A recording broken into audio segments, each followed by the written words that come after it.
Meanwhile, former Anambra State Governor Peter Obi has come under fire on social media after celebrating former military head of state Yakubu Gowon, who turned 90 over the weekend.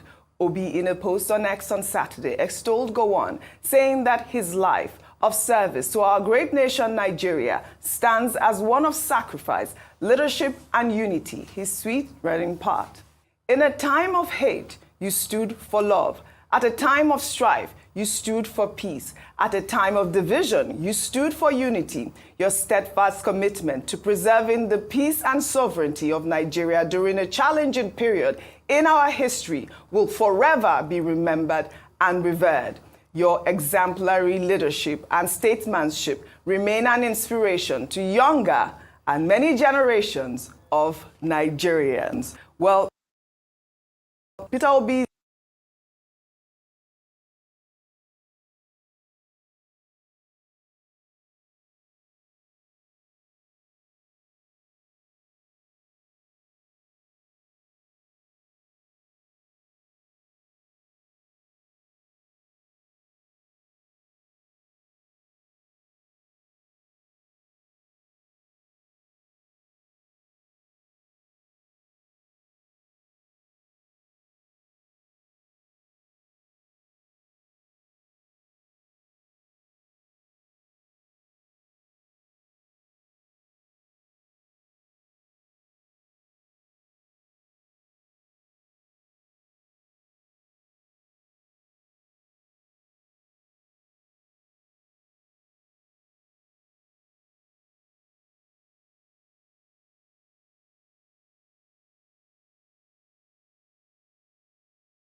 be remembered and revered. Your exemplary leadership and statesmanship remain an inspiration to younger and many generations of Nigerians. Well, Peter Obi's birthday wishes to Gowon was heavily criticized by a cross-section of Nigerians who blame Gowon's regime for the death of millions of Biafrans. Well, in a follow-up post on Sunday, Peter Obi defended his message, saying that he needed to demonstrate to the world that true heroism lies in forgiving the enemy and moving forward. Well, his tweet reads in part, "Indisputably, the darkest part of our 64-year journey as a nation is the 30 months of civil war from 1967 to 1970. And God Almighty, whose way is not our way, must have a reason why he kept the chief persecutor of the war, who is General Gowon, alive to be 90 years today, and the man who saw the end of the war, Chief Olusegun Obasanjo, to be there at 87 years, superheading all the moves to see a reconciled and just Nigeria. There was also a developing new spirit, while the same country, Nigeria, gave the Biafra leader, Dim Chukwuemeka Odumegwu Ojukwu, a heroic national burial on 2nd March 2012, when he joined his ancestors, coincidentally, under my tenure as governor of Anambra State. The status of the burial given to Dim Ojukwu remains the boldest indication to the world that Nigeria as a country is disposed to moving forward in the spirit of reconciliation. Well, let me take one of the reactions that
went viral after Peter Obi put out that tweet on Saturday. This is from George. He wrote, "He sacrificed millions of your own people for unity. Unity without cohesion and love is a disservice to humanity." I mean, I believe Peter Obi also in the tweet he put out on Saturday did mention that his father died during the Civil War. Let me take another tweet from Dr. Maduka, who wrote, "Peter Obi, why are you this desperate? You are so desperate you can't speak the truth to power. Gowon that attacked Biafra and killed millions of igbo, including deliberately starving to death millions of innocent children of Biafra, is the man you said stood for peace and stood for love. You are one of those that have enslaved igbo." You know, this reaction was also one of those reactions that, was trending when they said, they're saying that Peter Obi is so desperate and that's why he had to, congratulate Yakubu Gowon in the manner that he did. But, he talked about reconciliation a lot. Let me take another tweet from